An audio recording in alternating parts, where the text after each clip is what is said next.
कीर्ति चक्र को लेकर शहीद कैप्टन अंशुमन सिंह के परिवार में विवाद देखने को मिला है। सोशल मीडिया पर हर जगह भी इसी की बात हो रही है, लेकिन ये पूरी कॉन्वर्सेशन जहां से शुरू हुई है वो है कीर्ति चक्र का मिलना। तो आज इस वीडियो में हम बात करेंगे और जानेंगे कीर्ति चक्र के बारे में।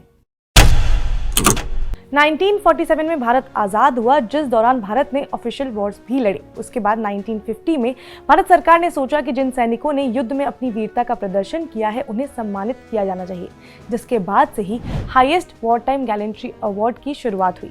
लेकिन फिर बाद में आगे चलकर ऐसा देखा गया कि सैनिक सिर्फ वॉर के समय ही नहीं अपनी वीरता का प्रदर्शन करते हैं, बल्कि इसके अलावा भी ऐसे कई सिचुएशन होते हैं जब शांति का माहौल होता है, उस समय भी सैनिक और सिविलियंस साहस का प्रदर्शन करते हैं और देश के लिए शहीद हो जाते हैं। उन्हें सम्मानित करने के लिए फिर जनवरी 1952 में पीस टाइम गैलेंट्री अवार्ड की शुरुआत की गई, जिसमें पहले 3 कैटेगरी थी, अशोक चक्र 1, 2 और 3।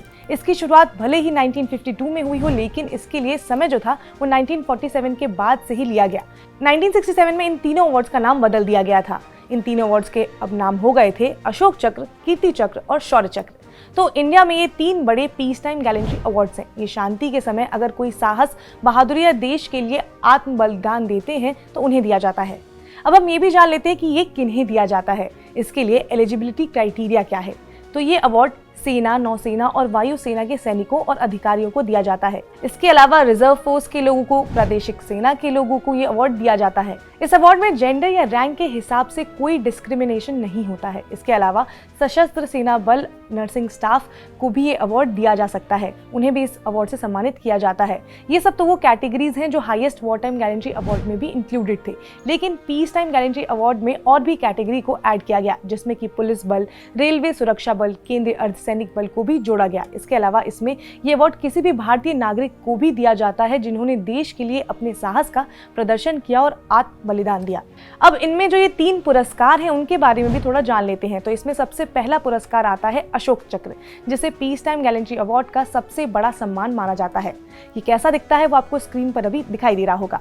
अब हम ये भी जान लेते हैं कि जिन्हें अवार्ड मिलता है उन्हें सम्मान के साथ साथ दूसरे और क्या लाभ मिलते हैं। तो पहले केंद्र सरकार की तरफ से हर महीने इस पुरस्कार की देखभाल के लिए 12,000 रुपए मिलते हैं। इसके अलावा राज्य सरकार अलग अलग तरह के सम्मान और अवार्ड की घोषणा करती है।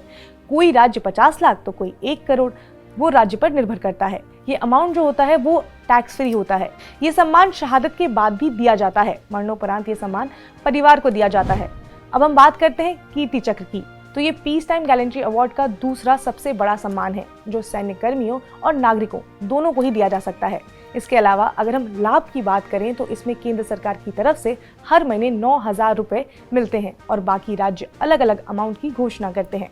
फिर उसके बाद आता है शौर्य चक्र, जिसके रखरखाव के लिए केंद्र सरकार द्वारा हर महीने 6,000 रुपए मिलते हैं। इसके अलावा राज्यों द्वारा अलग अलग पुरस्कारों की घोषणा की जाती है। तो शहीद कैप्टन अंशुमन सिंह को उनके साहस और बलिदान के लिए कीर्ति चक्र से सम्मानित किया गया है। हालांकि कीर्ति चक्र सवालों में इसलिए है क्योंकि शहीद के माता पिता का कहना है कि नियमों के आधार पर यह सम्मान जो था वो उनकी पत्नी को मिला और अब वो उनके साथ नहीं रहती हैं, जिस वजह से उनका ये कहना है कि ये जो नियम है उसमें परिवर्तन होने चाहिए, जिसको लेकर ये चर्चा जो है वो पूरे सोशल मीडिया पर हो रही है।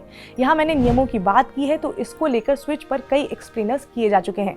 तो अगर आप उन एक्सप्लेनर्स को देखना चाहते हैं तो आप स्विच के यूट्यूब, फेसबुक और इंस्टाग्राम पेज पे उन्हें देख सकते हैं।